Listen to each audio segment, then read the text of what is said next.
नमस्कार। साधक का प्रश्न है, छोटी काली साधना कितने दिन में पूर्ण की जा सकती है? इससे होने वाले लाभ के बारे में प्रकाश डालें। कृपया इस साधना को पेड ग्रुप में प्रकाशित करें।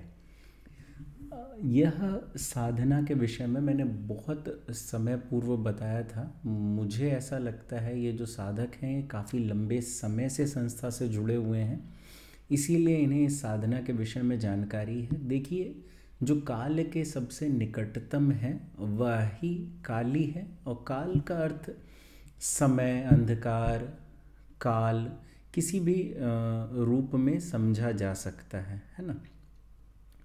तो जब हम काली को एक ऊर्जा के रूप में देखते हैं तो हम उसको समझते हैं कि काल से जो सबसे निकटतम है, और जो उस काली के निकटतम पहुंचने का प्रयास कर रही हैं ऊर्जाएं अथवा शक्तियां, अथवा वो व्यक्ति, वह मनुष्य, वह महिला, जो भी उस काली के ऊर्जा के समीप पहुंचने का प्रयत्न कर रही हैं, है ना। तो उसमें से जिनके माध्यम से मुझे ये साधना प्राप्त हुई थी, उन्होंने छोटी काली उसका नाम दिया था, अर्थात कि जो काली की ही ऊर्जा की प्राप्ति की ओर आगे बढ़ रही हैं वह छोटी काली हैं, है ना। और एक समय के बाद जब वह इतनी ऊर्जावान हो जाएंगी अपनी शक्तियों के आधार पे, तो काली के स्वरूप के निकटतम पहुंच सकेंगी।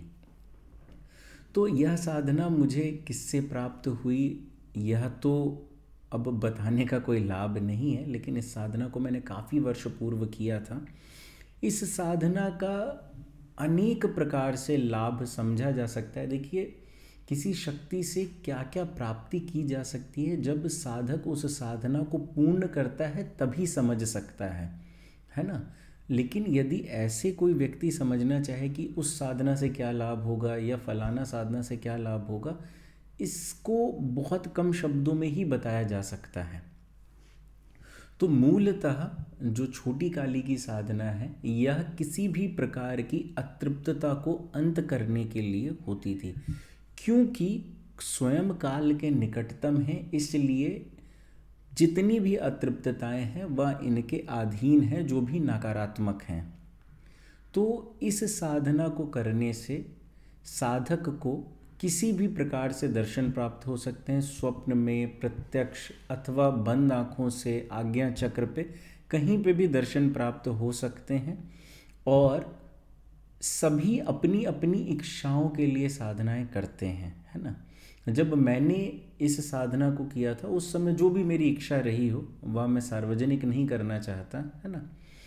तो इनसे जो भी वरदान प्राप्त होता है उसमें यह था कि किसी भी स्थान पर जहाँ आप खड़े हैं, यदि उस स्थान पे खड़े होके इनका जो दिव्य वरदान था या जो शक्तियाँ इन्होंने प्रदान की थी, यदि एक निर्धारित क्रिया को करते हुए 7 बार उस जगह पे पैर पटका जाए तो कुछ दूरी में जितनी भी अतृप्तताएं हैं वह पूर्णतः उस स्थान को छोड़ के चली जाती हैं, है ना।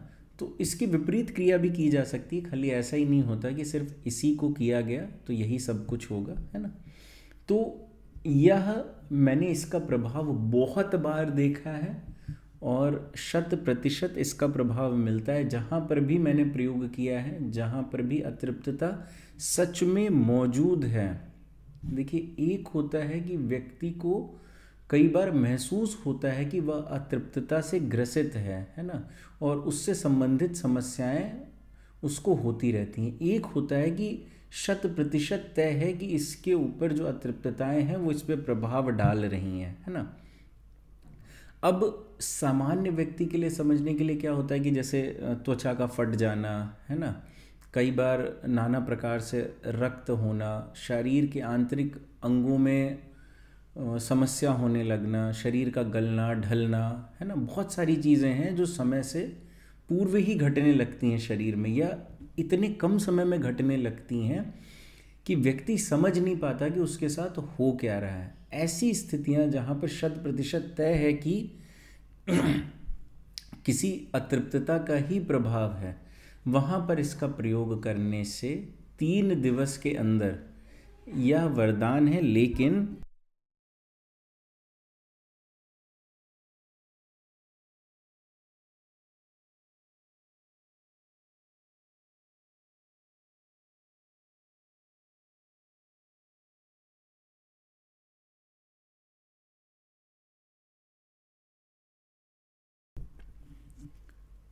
लेकिन ऐसा भी होता है कि साधक अनेक प्रकार से इनके माध्यम से वरदान प्राप्त कर सकते हैं, और वह वरदान किसी भी अलग चीज़ के लिए भी हो सकता है। जो समय से संबंधित है वह कुछ भी वरदान दे सकती हैं या दे सकते हैं, है ना। अब जो साधना एक साधक ने कभी स्वयं की हो, उसको सार्वजनिक रूप से देना असंभव है, वह कोई भी नहीं देगा, और ना मैं ऐसा कुछ करने जा रहा हूँ। दूसरी चीज़ क्या है कि जो साधनाएं मैंने स्वयं से की हैं कभी पहले या अन्य, जो इस समय वर्तमान समय में अथवा जो भविष्य में करूँगा, उन साधनाओं को यदि मुझे सिखाना होगा तो उसके लिए, जैसे कि मैंने पूर्व में बताया है, श्रीम परंपरा का प्रयोग हम करेंगे, और उससे जुड़े हुए साधकों को ही इसका लाभ प्राप्त हो पाएगा। जो भी साधक इस परंपरा से जुड़ते हैं, उसके जो भी नियम है, साल 2 वर्ष तक उसकी परीक्षाएं हैं, जो भी उसमें सफल होता है वो इस परंपरा में जुड़ेगा। उसके बाद वह अनेक प्रकार की क्रियाएं विद्याएं सीखेगा, जिसमें से हो सकता है यदि आवश्यकता पड़ी तो यह भी सीख पाएगा। लेकिन मुझे नहीं लगता कि इतनी प्रकार की विद्याएं उस परंपरा में पहले से निहित हैं कि व्यक्ति को एक विशेष साधना के लिए उस परंपरा में जुड़ना चाहिए। दूसरी चीज़ ये है कि जो व्यक्ति एक विशेष साधना अथवा इस प्रकार की किसी चीज़ के लिए श्रीम परंपरा से जुड़ेगा, तो जितना मैं समझता हूँ 1-2 वर्ष में जितनी परीक्षाएं हैं वह उनको पार नहीं कर पाएगा, और बीच में ही वह हट जाएगा। इसलिए बहुत मुश्किल होता है कि कोई व्यक्ति परंपराओं से जुड़ पाए, है ना। मार्गदर्शक के रूप में आप हमेशा मुझे प्राप्त कर सकते हैं, लेकिन एक परंपरा में जुड़ने के बाद जो शिक्षा दीक्षा होती है वह हमेशा अलग ही होगी। तो इससे संबंधित अनेक साधनाएं ऐसी हैं जिनसे नकारात्मकता से मुक्ति प्राप्त की जा सकती है, जो पूर्व में सार्वजनिक ग्रुप में, यूट्यूब चैनल में और टेलीग्राम चैनल पर उपलब्ध हैं। साधक उनको देख सकते हैं और उनके माध्यम से जो भी जीवन परिवर्तन करना चाहें वह कर सकते हैं।